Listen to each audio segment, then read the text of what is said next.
3 nights a week? The upper echelons know and understand this. That's what I said.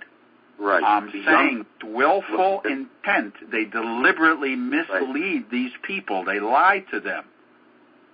Willful, wanton, malice with forethought. That's what we got going on with that. I'm sorry. Repeat that so I can write it down slowly. Thank you. That's the name of it. Willful, wanton, malice with a forethought. I can never remember under stress those particular terms when I need to. I always louse them up. Well, I was pulled over for taking a left-hand turn. I was in the middle of a traffic an intersection, and I was going left. The light had turned red, and the traffic coming towards me had stopped, and I made my left-hand turn. I was in the middle of the intersection, and I got pulled over by a city police officer.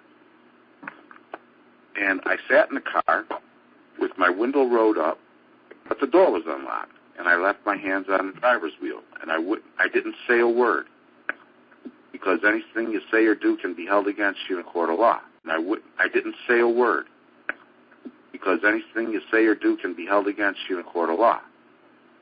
So the guy come up and he asked me for my stuff. I didn't say anything. I just sat there holding onto the steering wheel.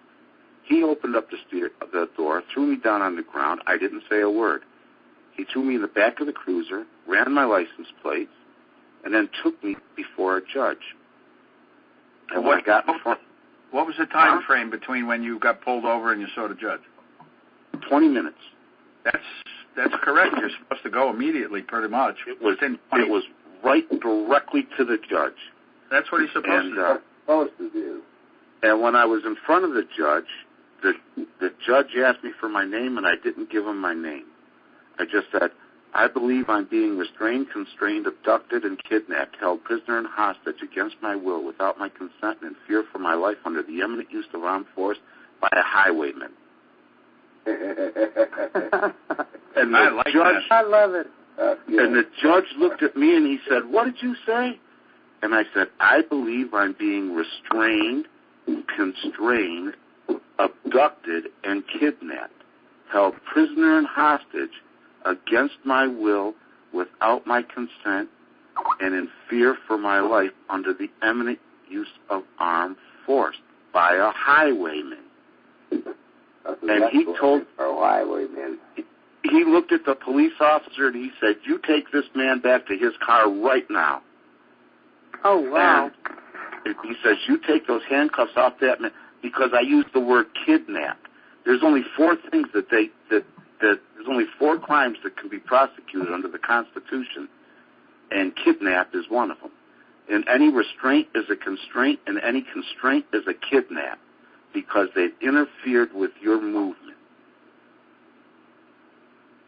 They never even got my driver's license. They never got nothing from me. They took me right back to my vehicle, and he kept trying to talk to me, and I wouldn't say a word. I never said a word to the police officer. That's all I said to the judge. They took me right back to my car and turned me loose. So they do everything, and they do everything under cameras.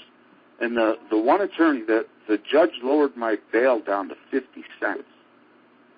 And I would not pay 50 cents. I told him, I will not pay 1 penny of your ransom. I had gone through a couple of appointed attorneys by that point, and the attorney just looked at me and he said, Michael, he says, it's just business. It's all just business, and you don't know the rules of business. Pay the 50 cents, get out of here, take the plea bargain that they've offered you, the failure to yield to a flagman. I said, I'm not going to say I'm guilty of something that I'm not guilty of, and I'm not going to pay a penny of his ransom. And put me back in jail, and the lawyer kept trying to, he finally came to the jail, and this was coming on Thanksgiving, about this time of year. And he says, this weekend, this coming week, I'm going to be sitting home eating turkey, and you're going to be sitting in here in jail with all the turkeys. He says, just accept the deal. And I said, I won't accept anything. Yeah, but the thing is that there has to be a remedy for us.